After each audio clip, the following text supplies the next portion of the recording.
ஆமா ஜான்வி, நீ பெரிய பொண்ணு ஆன பிறகு யாருக்கு ஓட்டு போடுவ? யாருக்கு போடணும்? யாருக்கா? இதுக்கு வேணாம் வேணாம். இதுக்கு இதுக்கு இதுக்கு போடுங்க. இதுக்கு ஜான்வி.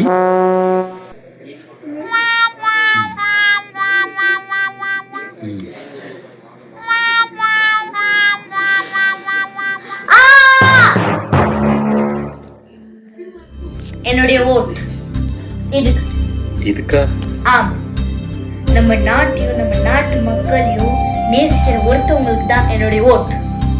நான் பெரியவளா ஆன பிறகு அப்படி ஒரு லீடர் தான் நான் சூஸ் பண்ணேன். ஜெய் ஹிந்த்.